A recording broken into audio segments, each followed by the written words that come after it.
tiene que haber una posición unificada. La voz, como lo puedes comprobar en estos eventos, de los presidentes cuando estamos solitarios, pues se escucha y no se entiende, y no pasa a acciones efectivas. Solo la unificación de grandes bloques mundiales puede permitir transformar la inercia que hoy existe alrededor del tema climático.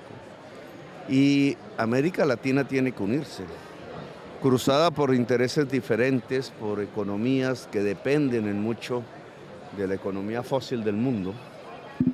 No ha sido lo suficientemente vanguardia en la humanidad para que las acciones alrededor del cambio climático se den, se presenten, se vuelvan realidad.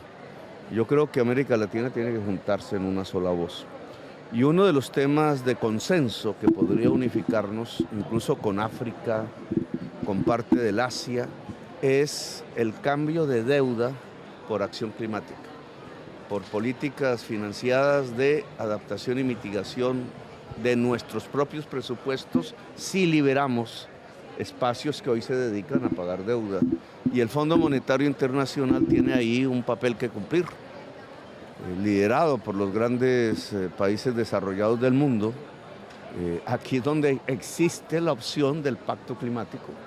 No necesitamos que nos regalen el dinero de los presupuestos de los países ricos, necesitamos es que se libere del pago de deuda a muchos de los países pobres, a todos los países en desarrollo, para que ese dinero que hoy va hacia el sector financiero vaya hacia la acción climática y se convierta en adaptación, se convierta en mitigación real las causas de la crisis climática del mundo. Este triángulo ambiental del que hace parte usted, que estaban sentados acá, ¿cómo mirar? ¿Es otro...?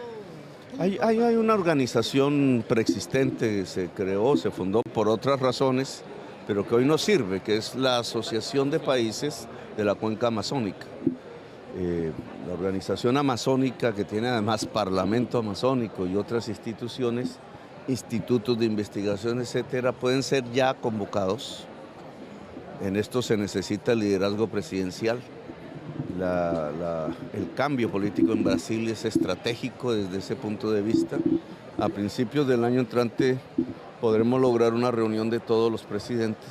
Ese primer encuentro debe fortalecer las instituciones creadas y plantear un diálogo mundial alrededor de la selva amazónica. Diálogo mundial que tiene que ver con financiar el Fondo para la Revitalización de la Selva Amazónica, un fondo que debe contar con presupuesto nuestro. Hemos hecho ya el esfuerzo hacia $200 millones anuales de manera permanente durante 20 años. Ojalá los otros países de la cuenca amazónica lo hagan también, pero indudablemente necesita del aporte de las empresas privadas mundiales y de los estados en el mundo para lograr el objetivo, que es que la selva amazónica retorne a su frontera natural y que siga siendo una esponja de absorción de CO2 de la atmósfera. Ese sería nuestro gran aporte si lo lográramos, y no es un aporte de poca monta.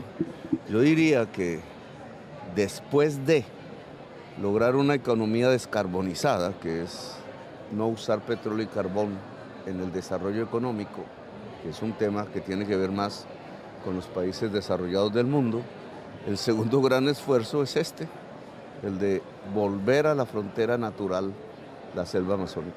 Presidente Cartagena, la situación de Cartagena. A la derecha, sí. Estamos pues ya, como usted sabe, tenemos el invierno en términos de caída de agua más grande de los últimos 40 años. Los indicadores son superiores al desastre del 2010-11 y peor aún, la probabilidad es alta de que se extienda hasta el mes de febrero, marzo o abril del año entrante. El nivel freático es altísimo, cualquier aguacero ya produce hoy o un deslizamiento o una inundación en cualquier parte del país. Estamos en emergencia.